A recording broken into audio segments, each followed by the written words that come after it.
Hello everyone. Today I have again came up with another topic of Indian financial system, that is capital market.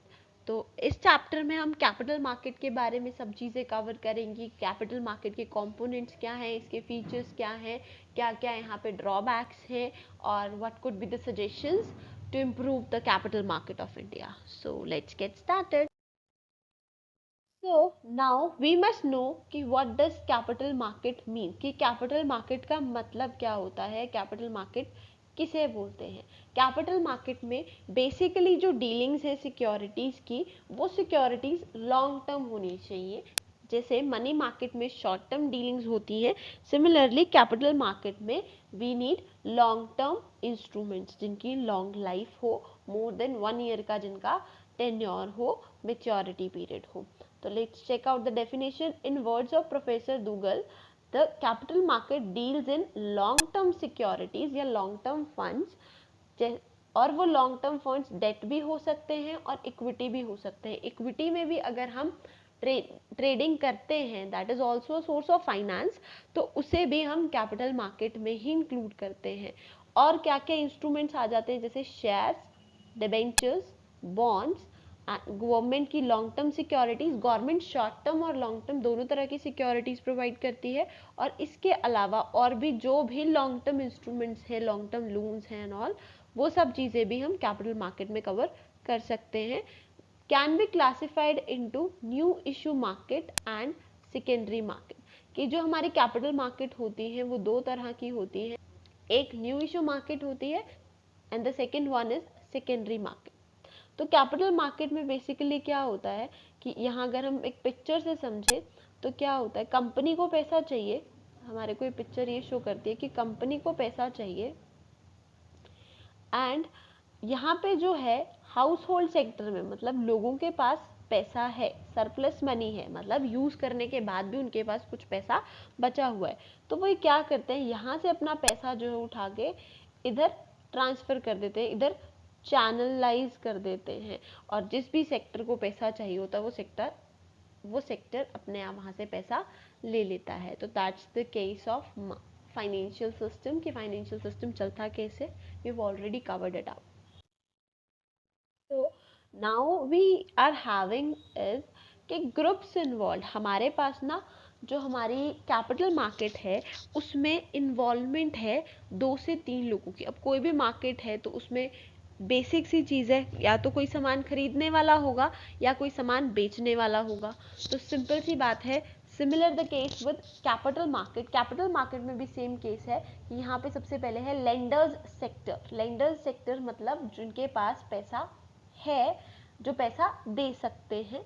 और ये कौन कौन से sector हो सकते हैं, IFCI, it stands for industrial finance corporation of India, SIDBI से बोलते हैं, that stands for Small Industries Development Bank of India.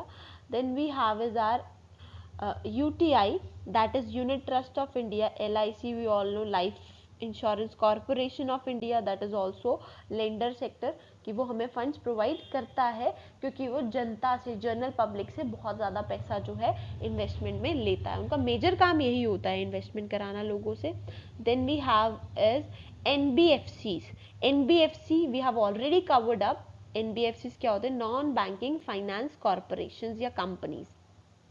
और इसके अलावा भी बहुत सारे लेंडर सेक्टर्स हैं, मतलब जो भी, चाहे वो प्राइवेट लेवल पे चाहे प्राइवेट पब्लिक लेवल पे, जो भी कंपनीज, जो भी फर्म्स हमें पैसा लेंड कर रही हैं, उधार पे दे सकती हैं, चाहे वो प्राइवेट सेक्टर कंपनीज हैं चाहे वो गवर्नमेंटल सेक्टर कंपनीज हैं, तो वो सब हमारे कैपिटल मार्केट के लेंडर सेक्टर में आती हैं, जो मनी लेंड कर सकती हैं. Then we have is our borrower sector. अब बोरोअर सेक्टर मतलब जिसको पैसा उधार में मिलेगा या जिसको पैसा चाहिए. तो अब पैसा, नॉर्मल सी बात है, हाउस होल्ड लोगों को पैसा चाहिए, तो that is not the case of capital market. अगर हाउस होल्ड सेक्टर को पैसा चाहिए तो वो इतने बल्क में नहीं चाहिए होता जिसके लिए हमें जो है अलग से एक मार्केट को प्लान करना पड़े. We do have cooperative banks, we do have like commercial banks, तो उनका सिस्टम हमारे बैंकिंग से रिलेट करता है. लेकिन अगर कंज्यूमर सेक्टर के अलावा कौन से सेक्टर को पैसे चाहिए हो सकते हैं, so the answer would be, एक हमारा गवर्नमेंट सेक्टर जिनको पैसा चाहिए हो सकता है, and the second one is our corporate sector, मतलब हमारी कंपनीज को पैसा चाहिए हो सकता है, राइट। तो यहाँ पे जो है गवर्नमेंट सिक्योरिटीज, गवर्नमेंट सेक्टर में हमें मिलेंगी गवर्नमेंट सिक्योरिटीज। अब गवर्नमेंट सिक्योरिटीज क्या होंगी कि गवर्नमेंट अपनी सिक्योरिटीज देगी जनता को और वहां से पैसा रेज करेगी, और उन सिक्योरिटीज को हम गिल्ट एज्ड सिक्योरिटीज के नाम से भी जानते हैं। And the next we have is corporate sector. Corporate sector में हमारे पास कंपनी से रिलेटेड ट्रेडिंग है कि जब कंपनी को पैसा चाहिए तो कंपनी किस तरह से पैसा अरेंज करेगी। उनके पास भी वेरियस फैक्टर्स होते हैं, वो बॉन्ड से, डिबेंचर से, इक्विटी शेयर से, प्रेफरेंस शेयर से, there are multiples of things, right. Then last we have is intermediary sector. अब ये दोनों सेक्टर्स जो हैं आपस में कनेक्शन तीसरे वाले सेक्टर के बिना नहीं बना सकते, and that is our intermediary sector. और इस सेक्टर का होना बहुत ज़रूरी है हर तरह की मार्केट को चलाने के लिए, चाहे वो हमारी नॉर्मल कमोडिटी मार्केट ही क्यों ना हो, we require intermediaries. Direct manufacturer से we can not purchase the things. तो similar is the case with capital markets. तो इंटरमीडियरी का जो सेक्टर है वो सबसे पहला सेक्टर आता है हमारे पास स्टॉक एक्सचेंज।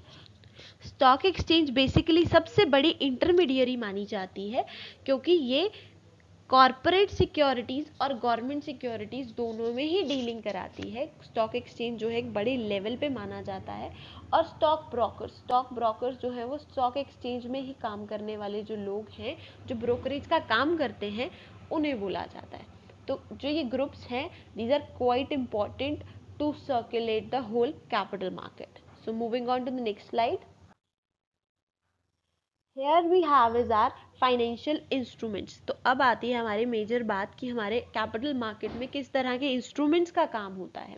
तो सबसे पहले we do have our government securities, या जिसे हम गिल्ट एज्ड सिक्योरिटीज भी बोलते हैं।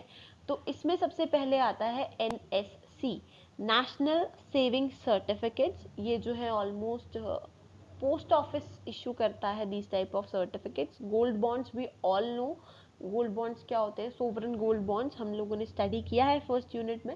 And we have a railway bonds, these are just similar to gold bonds, but यहाँ का जो डिपार्टमेंट है वो यहाँ के जो पैसे हैं वो रेलवे के लाइन से इशू किए जाते हैं। और there are more further bonds और securities which are issued by government. Then the further we have is corporate securities. अब कंपनी जो है वो पैसा कहाँ से रेज कर सकती है, there are also multiple options for the corporate sector as well. So the very first option is shares. We all know हमारी जो टोटल कैपिटल होती है उसे छोटे छोटे पार्ट्स में डिवाइड कर दिया जाता है, and each part is known as a share.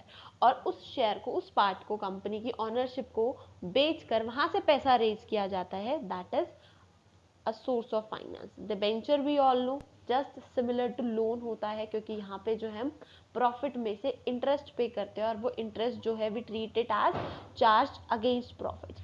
Then we do have is our public deposit. Public deposits वो डिपॉजिट्स होते हैं जो जनरल पब्लिक डिपॉजिट्स करती है ताकि उन्हें रिटर्न मिले एज एन इन्वेस्टमेंट, और वो जनरल डिपॉजिट्स जो हैं वो कॉर्पोरेट सेक्टर जो है अपने फाइनेंशियल नीड्स को पूरा करने के लिए यूज अप कर लेता है।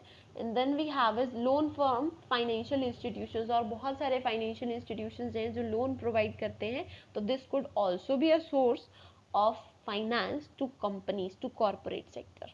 Now moving on to the next slide. Here we have is the significant. हमने कैपिटल मार्केट पढ़ी कैसी होती है, कौन कौन सी सिक्योरिटीज होती हैं उसमें, and further we have discuss कि कौन कौन सी पार्टीज होती है या कौन कौन सा सेक्टर होता है।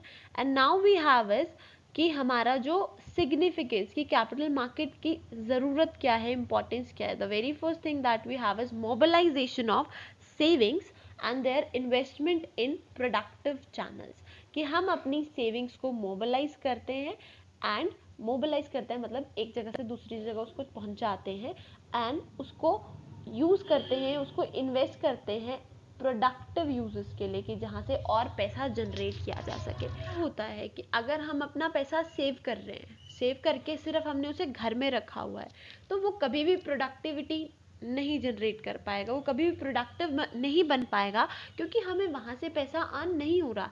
लेकिन अगर हम उस पैसे को वहाँ से हटाकर अपनी किसी सेविंग से हटाकर उसे हम कहीं पे इन्वेस्ट करें, चाहे वो बैंक के सेविंग अकाउंट में डालें, चाहे वो कोई और पर्पस के लिए हम उसे सेविंग्स को इन्वेस्टमेंट का रूप दे दें, तो it would be quite effective for us and as well as for the economy, क्योंकि इकोनॉमी में अगर पैसा, बैंक्स में अगर पैसा जाएगा तो वो इकोनॉमी में सर्कुलेट ज़रूर होगा. So the next we have is access to long term capital, कि कैपिटल मार्केट की हेल्प से हम लॉन्ग टर्म कैपिटल को जनरेट कर सकते हैं, लंबे टाइम के लिए हम अपनी कैपिटल को बना सकते हैं, वरना शॉर्ट टर्म में मनी मार्केट में सिर्फ शॉर्ट टर्म के लिए हमें पैसा मिल पाता है. Then we do have is safety of transactions, कि कैपिटल मार्केट में हमारी ट्रांजेक्शन्स जो हैं दे आर सेफ. क्यों? क्योंकि कैपिटल मार्केट जो है ऐसा मनगढ़ंत कुछ भी नहीं चल रहा है. There is particular market, particular procedure है, लॉज है, रेगुलेशंस है, तो उन सब के अकॉर्डिंगली हमारी जो ट्रांजेक्शन्स हैं, जो भी हम ट्रांजेक्शन्स एक कैपिटल मार्केट में करेंगे, that are also safe. Then we have is providing liquidity and marketability to existing securities, कि जो हमारी सिक्योरिटीज हैं उन्हें लिक्विडिटी प्रोवाइड की जाती है. मतलब आपको सपोज आपने एक सिक्योरिटी खरीदी for long term, but due to some reason आपको वो पैसा within a short span चाहिए, मतलब आपको 2-3 साल में आपको ऐसा लगा कि आई नीड मनी, और आप उस केस में आप क्या करते हैं, आप वो सिक्योरिटी किसी और को ट्रांसफ़र कर देते हैं बजाय कंपनी को, या जहाँ से भी आपने लिए गवर्नमेंट से, उनको वापस देने के बजाय. तो वहाँ से आप अपनी लिक्विडिटी अरेंज कर सकते हैं, वहाँ से आप अपना कैश अरेंज कर सकते हैं. तो आपकी जो सिक्योरिटीज़ हैं उनको मार्केटेबिलिटी मिल गई, आपने बाहर सेल कर दिया, और सेल करने के बाद you got the liquidity position, आपको पैसा मिल गया, कैश मिल गया. Then the next is promotes economic growth. Capital market से इकोनॉमिक ग्रोथ होती है. क्यों? क्योंकि जो पैसा लोगों के घर में एक जगह पड़ा हुआ था, एक टाइप ऑफ यूजलेस थिंग बनकर, अब वो एक प्रोडक्टिव पर्पज में डला, तो ऑब्वियसली अल्टीमेटली हमारी जो इकोनॉमिक ग्रोथ है वो होगी ही होगी. That's why the government is promoting the usages of banks, कि आप वहाँ पे अपना पैसा डिपॉजिट कराइए, वहाँ से विड्रॉ कराइए, डिपॉजिट कराइए, यहाँ से लोन लेंड कीजिए, तो that would definitely effect our economic growth. Then we have is our risk diversification. Capital market में हमारा रिस्क डाइवर्सिफाइड हो जाता है, बट जाता है. हमें ऐसा नहीं है कि हमारा पैसा सारा खत्म हो जाएगा, but it gets diversified. Risk जो है वो, डर जो है वो, दैट गेट्स डाइवर्सिफाइड, वो बट जाता है. Then we do have is facilitates flow of foreign investment. इससे फॉरेन इन्वेस्टमेंट का फ्लो भी बढ़ सकता है. क्यों? क्योंकि जब हमारी कैपिटल मार्केट की पोजीशन अच्छी होगी, फॉरेन इंस्टीट्यूशंस हैं वो यहाँ पे आकर इन्वेस्टमेंट ज़रूर करना चाहेंगे, तो वहाँ से हमारी जो है FDI इंक्रीज होगी. FDI and FFI, these are two most important concepts that we should know. These have been discussed in the previous videos. You can check out the videos. I'll provide the link of the playlist in the description box. So the next we have is availability of information, कि हमें information available होती है. एक scheduled market है, already एक organized market है capital market, तो वहाँ पे हर तरह की information जो है हमें available होगी. And the next we have is better allocation of resources. इसकी वजह से हम अपनी resources को better तरीके से allocate कर सकते हैं. मतलब जहाँ पे पैसा ज़्यादा है वहाँ से उठा के जहाँ पे पैसे की ज़रूरत है वहाँ डाल सकते हैं. That is called resource allocation, resources को बांटना. एंड बेटर तरीके से होगा तो definitely it will affect our economy very well. And then ultimately increase in income, कि अगर हर चीज़ अच्छी जाएगी, इकोनॉमिक ग्रोथ भी हम कह रहे हैं, रिस्क भी डाइवर्सिफाइड होगा, FDI भी होगी, तो this will also lead to like increase in income. अगर एक पर्सन अपनी सेविंग्स को इन्वेस्ट करेगा तो वहाँ से वो इनकम जनरेट कर सकता है. That will definitely increase the income of the person, and eventually the per capita income will also rise. So now let's check out the next slide. Here we do have factors contributing to the growth. अब हमें growth में कौन कौन से factors contribute कर रहे हैं, let's check out. The very first that we have is establishment of banks and development financial institutions. कि ग्रोथ किस वजह से हो रही है, कैपिटल मार्केट का कौन सा पार्ट है जो ग्रोथ में भी हेल्प कर रहा है. तो सबसे पहली चीज़ दैट इज कि हमने बैंक्स इस्टेब्लिश किए. कैपिटल मार्केट की होने की वजह से बैंक्स की इस्टेब्लिशमेंट हुई, या हमारे फाइनेंशियल इंस्टीट्यूशंस की इस्टेब्लिशमेंट हुई, तो इससे हमारे फाइनेंस जो हैं और ज़्यादा बढ़ गए. मतलब हमारे पास सोर्सेज फाइनेंस के बढ़ गए, अमाउंट ऑफ फाइनेंस बढ़ गया, तो अल्टीमेटली जो है हमें उसका ग्रोथ में एक कॉन्ट्रीब्यूशन दिखा. Then we do have is legislative measures, legislative यानी लीगल या लॉफुल मेजर्स, मतलब गवर्नमेंट ने काफ़ी सारे लॉज बना रखे हैं, कंपनीज लॉ है, लाइक हमारा सेबी एक्ट है, हमारे कॉन्ट्रैक्ट एक्ट होते हैं, सिक्योरिटीज कॉन्ट्रैक्ट एक्ट होते हैं, एंड सो ऑन, बहुत सारे लॉज बनाए हुए हैं। तो कोई भी किसी का फ़ायदा नहीं उठा सकता, और अगर ऐसा इन केस एक्सप्लॉइट किसी को किया भी जाता है, हमें गाइडलाइंस, प्रोसीजर्स, प्रोविजन सब कुछ प्रोवाइडेड है, so that is quite helpful to the investors कि कोई भी कंपनी या कोई भी ब्रोकर उन्हें एक्सप्लॉइट नहीं कर सकता। Then we do have is growth of underwriting business, कि हमारा जो अंडर राइटिंग बिजनेस है उसकी जो है हमारे यहाँ पे इंडिया में ग्रोथ हुई है।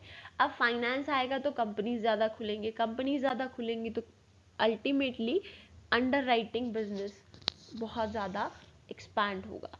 Then we do have is credit rating agencies, हमारी जो इंडिया में at present there are like 4 credit rating agencies which are working in India.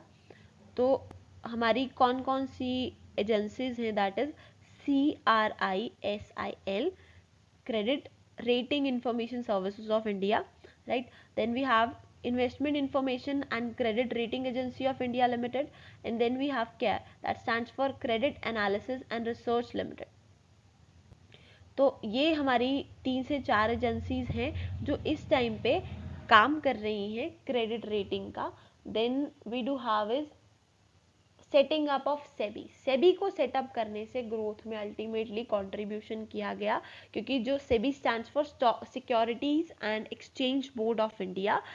Then we do have is increasing awareness of investment opportunities, कि हमारा ये जो factor है कि हम कहाँ कहाँ इन्वेस्ट कर सकते हैं, इन्वेस्टमेंट अपॉर्चुनिटीज़ की अगर हमें नॉलेज हुई है, अवेयरनेस आई है, तो उससे ग्रोथ हुई है। क्यों? क्योंकि अगर लोगों में नॉलेज आई है, अवेयरनेस आई है इन्वेस्टमेंट करने की, तो इन्वेस्टमेंट ने अल्टीमेटली उनको इफ़ेक्ट किया है, ग्रोथ को इफ़ेक्ट किया है, इकोनॉमिक ग्रोथ को, और हमारी जो इकोनॉमी ने लिटिल बिट ही सही लेकिन ग्रोथ अचीव की है। Then we do have as growth of mutual funds, हमारे म्यूचुअल फंड्स की भी ग्रोथ हुई है, that is just similar to like investment opportunities जो है आपको मिली mutual funds, we have already covered up. Growth of stock market, stock market बढ़ा है, लोगों ने और पार्टिसिपेशन दिखाया है, तो that has also dealt to growth.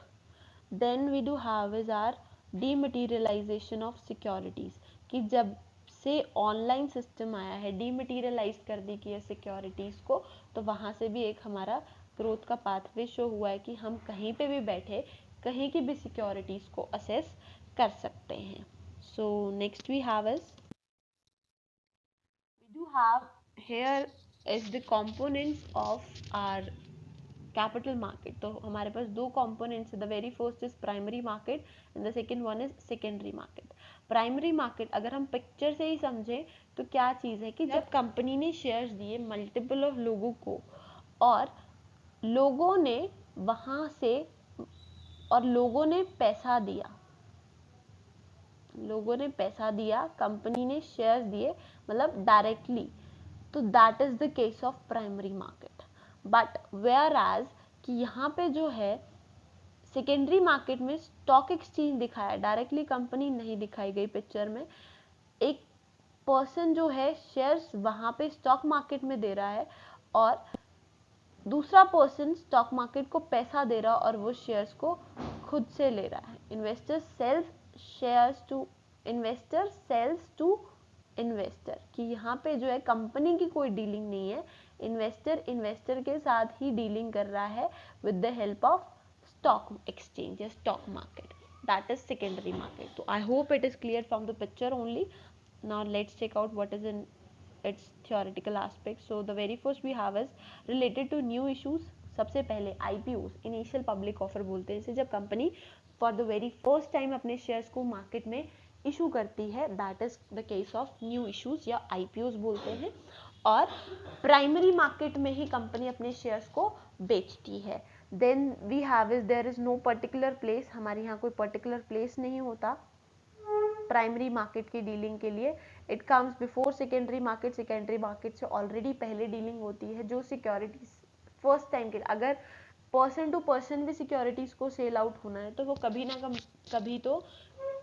ना कभी तो किसी कंपनी ने आईपीओ किया ही होगा, मतलब वो सिक्योरिटीज जो है वो प्राइमरी मार्केट से निकल के ही सेकेंडरी में पहुंचेंगी।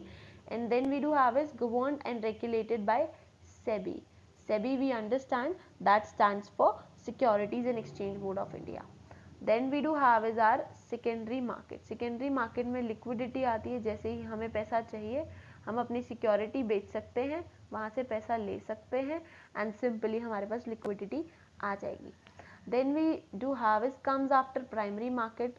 ऑलरेडी रिलेटेबल पॉइंट है कि पहले जो है प्राइमरी मार्केट में सिक्योरिटी इशू होगी, then the security will enter the secondary market, और इसकी एक पर्टिकुलर प्लेस होती है unlike primary market. Then encourages new investments. यहाँ से जो है नई इन्वेस्टमेंट हो सकती है, मतलब जो शेयर एक इंसान ने पहले खरीद लिया था, अब वो अगर रीसेल के लिए नहीं डालें तो इन्वेस्टर्स का जो नंबर है वो कम ही रहेगा और इन्वेस्टर भी इतने लंबे टाइम के लिए बाउंड हो जाएगा।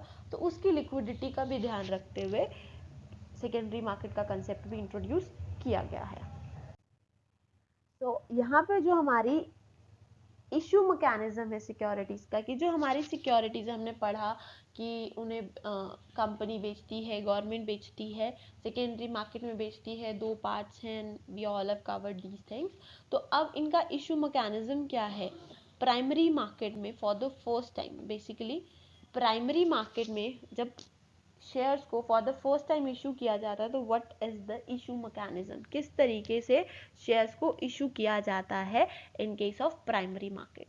तो सबसे पहली चीज that we consider is public issue, और ये प्रोस्पेक्टस के थ्रू कंपनी क्या करती है, अपना एक प्रोस्पेक्टस, जैसे हम लोगों ने देखा होगा अगर हम लोग कहीं पे भी एडमिशन लेने जाते हैं स्कूल्स में, कॉलेजेस में, तो हमें एक प्रोस्पेक्टस अवेलेबल किया जाता है इंस्टीट्यूट से, और उस प्रोस्पेक्टस में इंस्टीट्यूट के बारे में, स्कूल के बारे में, कॉलेज के बारे में, each and everything like advantages, plus points, what are the features, what are the achievements and all these things have been written over. तो similar is the case with prospectus. Prospectus भी लोगों को attract करने के लिए बनाया जाता है। कंपनी अपने बारे में चीज़ें लिखती है, क्या शेयर्स रहे, क्या नहीं रहे, प्रॉफिट्स कैसे थे and so on, there are multiple things. तो वो सब लिख के एक प्रोस्पेक्टस प्रिपेयर किया जाता है और उस प्रोस्पेक्टस को जनरल पब्लिक में डिस्ट्रीब्यूट किया जाता है, पहुंचाया जाता है जनरल पब्लिक तक, ताकि लोग जो है उसको देख के अट्रैक्ट हों और शेयर्स खरीदने के लिए भी रेडी हों। तो this is the case for public issue. Then we do have is offer for sale. इस मेथड में कंपनी क्या करती है, अपने शेयर्स को इंटरमीडियरीज को दे देती है, मतलब जैसे जो भी हमारे जैसे स्टॉक ब्रोकर्स हैं या जैसे प्राइवेट इंस्टीट्यूशंस हैं जो ब्रोकरेज का काम करते हैं, उनको दे देती है और उनको आगे बोलते हैं कि यू जस्ट सेल, आप इन्हें बेचें। वो फर्स्टली नहीं करती। तो यहाँ पे जो सेलिंग है सिक्योरिटीज की, वो दो लेवल पे आप कह सकते होती है, कि पहले लेवल पे कंपनी जो इन ब्रोकर्स को सेल करती है, देन ब्रोकर्स जो हैं वो आगे जनता को, जनरल पब्लिक को सेल आउट करते हैं। So this is that case. Then we do have is private placements. Private placements, it is a method where the issuing company issues the shares or debentures to selected group of persons. Private placement मतलब अपनी पसंद के लोग, अपने known या एक selected group जैसे target कर लिया कि सिर्फ इन्हीं तरह के लोगों को या इसी एरिया के लोगों को हम ये वाले शेयर्स प्रोवाइड करेंगे। तो this is the case of private placements, कि जहाँ पे प्लेसमेंट्स करी जा रही है, मतलब शेयर्स को बेचा जा रहा है बट एक सिलेक्टेड ग्रुप को ही, ऐसा नहीं कि वो जनरल पब्लिक सबके लिए खोल दी, सिलेक्टिवली आप किसी को दे सकते हो। तो that is known as private placement of shares. Then we do have is right issue. Right issue क्या होता है, जब ऑलरेडी एक शेयर होल्डर कंपनी में है, एक शेयर होल्डर कंपनी का ऑलरेडी एक शेयर होल्डर है, कंपनी दोबारा से शेयर इशू करने जा रही है, तो सबसे पहले प्रिविलेज देती है एग्जिस्टिंग शेयर होल्डर्स को कि वो आए और वो शेयर्स को परचेज करें, और मे बी उनको लाइक डिस्काउंटेड प्राइस पे भी वो शेयर्स अवेल कराते हैं। And this is the case of right issue, कि जहाँ पे ऑलरेडी एग्जिस्टिंग शेयर होल्डर्स को राइट दिया जाता है कि they can purchase the shares prior to the general public, public से पहले उन्हें राइट दिया जाता है, that is known as right issue. Then we do have is existing share holders हैं काफ़ी सारे कंपनी के, और उन्हें बिना कुछ एक्स्ट्रा प्रिविलेज दिए, कुछ एक्स्ट्रा चार्ज किए, बस उन्होंने बहुत ज़्यादा शेयर होल्ड किए हुए कंपनी के, उस वजह से उस क्राइटेरिया को माइंड में रख के उन्हें फर्दर शेयर्स प्रोवाइड करना, that is the case of bonus. तो कंपोजिट इशू क्या होता है? तो कंपोजिट इशू नाम से पता चल रहा है कि ऑलरेडी दो चीज़ों को मिला के ही यहाँ पे कंपोजिट कंपोज किया जाएगा, दो तीन चीज़ों को। तो the very first thing that has been merged is public issue and the other one is right issue. तो इन दोनों तरह के इश्यूज को मिला के that is known as composite issue. Then we do have is our ESOP, it stands for employees stock option plan. इस concept के अंडर या इस तरह के इशू के अंडर जो हमारे शेयर्स है ना, वो एम्प्लॉयज को, डायरेक्टर्स को, ऑफिसर्स को प्रोवाइड किए जाते हैं कि वो लोग शेयर्स को परचेज कर ले एक प्री डिटरमाइंड प्राइस पे, और जो कि मार्केट प्राइस से प्राइस कम होगा, जस्ट उनको एक प्रिविलेज देने की they are associated with the company, with the corporate, and just a kind of privilege provided to them कि एम्प्लॉयज हैं, डायरेक्टर्स हैं, जो भी whosoever is linked to the organization, he is to be provided with like stocks और shares। तो voluntarily basis पे होती है ये स्कीम की, अगर एम्प्लॉय चाहता है, डायरेक्टर चाहता है उस शेयर्स को परचेज करना, तो ही और शी कैन, इफ नॉट तो it's not like involuntarily case कि you have to do it only. तो it's not like a burden to them, that is all about ESOP। तो it is quite important, just mark a star over here, it is quite important। आपको long question में भी it can be asked, और short question में तो definitely 1 or 2 items would be asked। so now we do have is our stock exchange। कि stock exchange क्या होता है बेसिकली। अभी तक हमने प्राइमरी मार्केट में पढ़ा कि किस तरह से डीलिंग होती है। Now the turn comes for secondary market. तो सेकेंडरी मार्केट में जो डीलिंग होती है, we have already covered up कि पिक्चर में हमने देखा था कि स्टॉक एक्सचेंज की हेल्प से डीलिंग होती है। तो बेसिकली अब स्टॉक एक्सचेंज क्या होता है? स्टॉक एक्सचेंज एक ऑर्गेनाइज मार्केट है जिसमें डीलिंग होती है सिक्योरिटीज़ की, और वो डीलिंग जो है वो फर्स्ट टाइम के लिए सिक्योरिटीज़ नहीं उतरती, वो इन्वेस्टर टू इन्वेस्टर डील हो सकती है with the help of stock exchange. Then dealings in listed securities, जो सिक्योरिटीज स्टॉक एक्सचेंज में लिस्टेड होंगी, मतलब जो जो कंपनीज वहाँ पे लिस्टेड होंगी, उन्हीं की सिक्योरिटीज की ट्रेडिंग के लिए स्टॉक एक्सचेंज जो है लायबल होता है। अदरवाइज कोई भी ऐसी सिक्योरिटी अगर आपने परचेज कर ली है जो कि लिस्टेड नहीं है और आपके साथ कोई भी फ्रॉड हो जाता है, तो स्टॉक एक्सचेंज जो है या वहाँ पे स्टॉक एक्सचेंज के कोई भी रूल्स एंड रेगुलेशंस नहीं लगते। Then we do have is dealings with only authorise members. तो जो भी मेंबर्स हैं, जो भी ब्रोकर्स होंगे, वहाँ पे ऑथराइज्ड होने चाहिए अगर आपको वहाँ से डीलिंग करानी है। तो स्टॉक एक्सचेंज में सिर्फ ऑथराइज मेंबर से ही डीलिंग होती है, ऐसा नहीं है कि जिसको थोड़ी बहुत नॉलेज है या कोई भी पर्सन जो इन्वेस्टर को एक्सप्लॉइट करने के पॉइंट ऑफ व्यू से स्टॉक मार्केट में एंटर कर सकता है और एक्सप्लॉइटेशन कर सकता है, तो it's not possible in stock exchange. Then we do have is necessary to obey rules. हमें जो rules and regulation stock exchange में बने होते हैं उनको फॉलो करना is quite compulsory, and it is a corporate body, it just similar to company की जिस तरह से कंपनी की वर्किंग होती है, there is the same case with stock exchanges. तो अब स्टॉक एक्सचेंजेस की इम्पॉर्टेंस क्या है, कि क्या फ़ायदे हैं स्टॉक एक्सचेंजेस के। So the very first we do have is provides liquidity to securities, we have already covered up. Guides investors की स्टॉक एक्सचेंज की हेल्प से इन्वेस्टर्स को गाइडेंस मिलती है कि उन्हें क्या क्या उनके राइट्स हैं, क्या क्या उनकी ड्यूटीज़ हैं और किस किस तरह से उन्हें ट्रेडिंग करनी है। तो स्टॉक मार्केट जस्ट एक गाइड की तरह हेल्प करता है इन्वेस्टर्स को।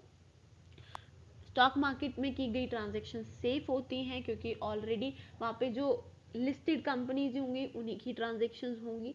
अगर कोई फ्रॉड करने वाली कंपनी होगी तो वो वहाँ पे लिस्टेड नहीं होगी। एंड द सेकेंडरी जो स्टॉक ब्रोकर्स हैं या जो इंटरमीडियरीज हैं वो भी लिस्टेड होंगे, तो transaction is completely safe. Then we do have is link between savings and investment. Stock exchange की हेल्प से सेविंग्स और इन्वेस्टमेंट में लिंक आ जाता है, वही सेम चीज़ we have already discussed in multiple times. Then we do have is investor protection. Obviously laws हैं, बाय लॉज हैं, सब कुछ चीज़ें प्रिस्क्राइब्ड हैं, प्रोविजंस हैं, तो इन्वेस्टर की protection is that. Then we do have is economic growth. तो अल्टीमेटली स्टॉक मार्केट जो है इकोनॉमिक ग्रोथ को कंट्रीब्यूट करता है। Then we do have a scope for speculation. Speculation means कि हम कहीं अंदाज़ा लगाते हैं। Suppose in the case of gambling, अगर हम लोग गैम्बलिंग की बात करते हैं, जुए की बात करते हैं, तो उसमें स्पेक्यूलेशन होता है, सट्टा लगाना होता है। इट्स लाइक कि यू जस्ट थिंक ऑफ कि ऐसा कुछ हो जाएगा, ज़रूरी नहीं इट में हैपन और इट में नॉट हैपन। तो स्टॉक एक्सचेंज में it is all about speculation. आप अंदाज़ा लगाते हैं कि अगर मैं इस कंपनी के शेयर्स में इन्वेस्ट करता हूँ तो शेयर्स की वैल्यू अप जाएगी या नहीं जाएगी, whatsoever be the case. So that is called speculation. और स्टॉक एक्सचेंज में स्पेक्यूलेशन से ही काम होता है। अगर हमें इन्वेस्टमेंट करनी है, we do have multiple of options, we have to speculate कि what could be the condition of the company within a year, within 2 years, or when we need the money back at that time, what would be the financial position of the company, and ultimately we make the decisions of the investment. So moving on to the next, here we do have the weaknesses of capital market, कि हमारी जो capital market है उसकी weaknesses क्या है, क्या क्या नुकसान है। failures in checking speculation, speculation को check करने में failure हो जाता है, मतलब हमें एक डिटेल नॉलेज नहीं है, हम स्पेक्यूलेशन कभी कभी गलत कर ले, तो उस केस में वो हमारी कैपिटल मार्केट की वीकनेस है। अगर हम स्पेक्यूलेशंस बहुत अच्छे से कर पाते हैं तो डेफिनेटली हम और ज़्यादा रिटर्न्स बहुत अच्छे से अर्न कर सकते हैं। Then we do have is scams. तो मेजर चीज़ एक इंडियन आइडियोलॉजी, कहीं पे भी पैसा इन्वेस्ट करने के लिए, एक इंडियन मिडिल क्लास आइडियोलॉजी पैसा इन्वेस्ट करने के लिए सबसे पहली चीज़ देखती है कि अगर स्कैम ज़्यादा है तो it's better to keep the money with them without taking any risk, कि दे बिलीव कि वो पैसा अपने पास रखें, कम रखें चलेगा, बट इतने स्कैम्स होते हैं तो उनके अगर पैसे डूब गए तो it would be like it's also weakness, क्योंकि स्कैम्स बहुत ज़्यादा हैं तो इन्वेस्टर डरता है पैसे लगाने में। Then we do have is insider trading. Insider trading we all know what is it, already covered है प्रीवियस वीडियोस में। इनसाइडर ट्रेडिंग क्या होती है कि जब कंपनी की सीक्रेट इंफॉर्मेशन को यूज़ करके कंपनी के लोग अपना प्रॉफिट ज़्यादा जनरेट करने के लिए शेयर्स या स्टॉक मार्केट में इन्वेस्टमेंट कर देते हैं। सपोज उनके जो इंटरनल लोग हैं उनको पता होगा कि क्या कंपनी की पॉलिसीज़ हैं या कंपनी क्या करने वाली है, तो उससे उनको थोड़ा सा आइडिया होता है कि कंपनी प्रॉफिटेबल जाएगी या लॉस में जाएगी। सपोज ऐसा कुछ प्रोजेक्ट है जो उनको हाईली रिस्की लग रहा है, तो वो क्या करते हैं, अपना पैसा नहीं डालते, वो बाहर वालों को मैनिपुलेट करते हैं कि प्रोजेक्ट अच्छा है, you must invest like this. और अगर लॉस हो जाता है तो वो लॉस जो है उन्हें नहीं बियर करना पड़ता, वो सिर्फ इन्वेस्टर्स बियर करते हैं। सो that is the case of insider trading. तो ये भी एक बहुत बड़ी वीकनेस है हमारे कैपिटल मार्केट की। गवर्नमेंट का इंटरफेरेंस बहुत हाई है और इसकी वजह से हमारी कैपिटल मार्केट जो है वो वीक है। Then we do have a poor liquidity, still we do have some like complications in achieving the liquidity stage. Then we do have is dominance of financial institutions, की जो financial institution है वो बहुत ज़्यादा dominating है, बहुत ज़्यादा dominating in the sense कि लोग पैसा वहाँ से अरेंज कर लेते हैं फाइनेंशियल इंस्टीट्यूशन से, as compare to capital market से पैसा रेज नहीं करते। Then we do have is weak management of stock exchanges, कि स्टॉक एक्सचेंजेस की मैनेजमेंट ही बहुत वीक है, उनकी वर्किंग ही बहुत डिलेड है, और जिसकी वजह से हमें या हमारे कैपिटल मार्केट को सफ़र करना पड़ता है और अल्टीमेटली हमारी इकोनॉमी और हमारी जनता दोनों सफ़र करती है। तो now we have the reforms, की कैपिटल मार्केट की कौन कौन सी रिफॉर्म्स हैं, ये क्या क्या चेंजेस आए कैपिटल मार्केट में। तो बहुत सारे लॉज बनाए गए, सिक्योरिटीज़ की डीमटेरियलाइजेशन हुई, डीमैट अकाउंट में अब ट्रेडिंग होती है सब कुछ, इंटरनेट ट्रेडिंग होती है, आप कहीं से भी कहीं के भी शेयर्स को, डिबेंचर्स को परचेज कर सकते हो। Book building method of issuing shares, अब इसमें क्या होता है कि कंपनी जो है, पहले क्या होता था कि कंपनी अपने हिसाब से शेयर प्राइस सेट करती थी, मार्केट में लॉन्च करती थी, लेकिन बुक बिल्डिंग की हेल्प से, बुक बिल्डिंग मेथड की वजह से मार्केट में डिमांड और सप्लाई के हिसाब से शेयर्स का प्राइस सेट किया जाता है। This is also reform in the market. Then EIPOs, जो इनिशियल पब्लिक ऑफर्स हैं, जो फर्स्ट टाइम के लिए सिक्योरिटीज़ को सेल किया जाता है, वो अब इलेक्ट्रॉनिकली होने लग गया है, इंटरनेट की हेल्प से होने लग गया है।